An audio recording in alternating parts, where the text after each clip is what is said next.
in the remote Arctic Ocean, where temperatures drop far below freezing, far from any expected traffic path, but the reality was far stranger. When researchers first approached the vessel, they noticed something unusual immediately. The ice surrounding the ship was thick, dense, layered over time, but the ship itself did not look aged. It didn't appear to have been there for decades. Markings were still clear, yet buried much deeper in ice than possible in that time frame. This contradiction raised the first concern. Then came the second. The hull was not completely shut down. Some systems were still active. Internal lights flickered weakly through frozen windows. Emergency systems showed intermittent power, electrical pulses, faint signals, still alive. Not abandoned properly, not shut down correctly, just interrupted. No evacuation record was found. No distress signal had been transmitted. No emergency beacon. No final communication.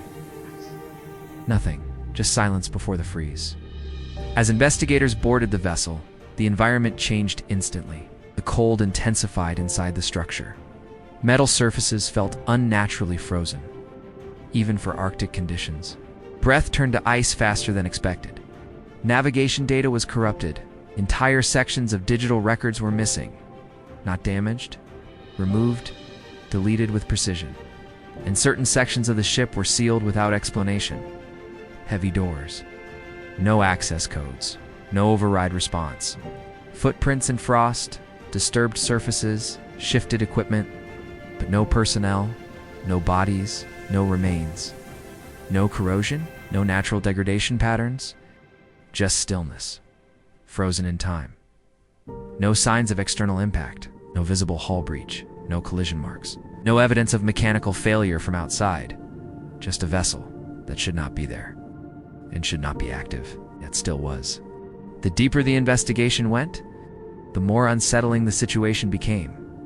Power fluctuations were not random. They followed a pattern, short bursts, regular intervals, as if something was still drawing energy, but not consistently, not like a system running normally, more like something activating briefly, then stopping, then activating again. Engine rooms were inspected, core systems were offline, fuel systems inactive, primary controls dead, which made the power activity impossible to explain. Where was the energy coming from? Backup systems should have failed long ago, yet something remained. In one sealed section, thermal scanners detected slight heat signatures, not strong, but present, localized, contained. Investigators attempted entry. Tented, the door did not respond. Cutting tools malfunctioned. Power equipment failed, as if interference was blocking access. Then, the lights flickered again, stronger this time, longer, and for a brief moment, something changed deep inside the structure. Not mechanical, not structural. Something irregular, low frequency, almost like movement. Then silence again. All systems dropped back to minimal activity, as if nothing had happened. Further scans showed another anomaly.